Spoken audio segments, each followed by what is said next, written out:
Ohm's law. जैसा कि आप जानते हैं कि किसी भी इलेक्ट्रिकल डिवाइस को वर्क करने के लिए इलेक्ट्रिसिटी की ज़रूरत होती है, जिसको आप किसी भी एक्सटर्नल सोर्स से जनरेट कर सकते हैं। इस एनिमेशन में आप देख सकते हैं कि एक्सटर्नल सोर्स के लिए एक बैटरी ली गई है। जब बैटरी को सर्किट से कनेक्ट किया जाता है तो बैटरी सर्किट में पोटेंशियल डिफरेंस क्रिएट करता है, जैसे हम वोल्टेज कहते हैं।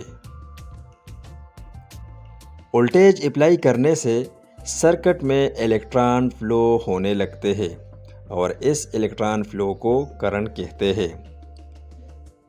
सर्किट में करंट और वोल्टेज को मेजर करने के लिए एमीटर और वोल्टमीटर इस्तेमाल किया जाता है।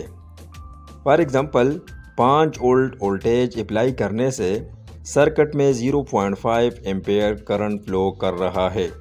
अगर सर्किट में वोल्टेज की वैल्यू को कम या ज़्यादा करना हो तो उसके लिए सर्किट में वोल्टेज रेगुलेटर इस्तेमाल किया जाता है।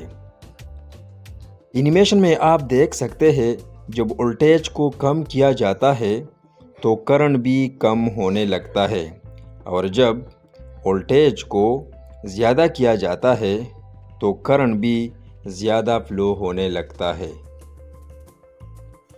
दूसरी तरफ आप देख सकते हैं कि voltage directly proportional to current होता है और इसी रिलेशन को हम ओम्स लॉ कहते हैं। साथ ही ओम्स लॉ ये भी कहता है कि voltage directly proportional to current तब होता है जब टेम्परेचर कांस्टेंट हो।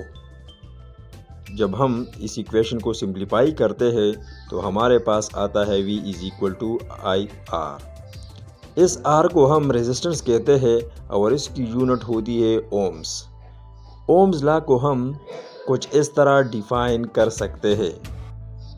Ohm's law states that the voltage across a conductor is directly proportional to the current flowing through it, provided all physical conditions and temperature remains constant.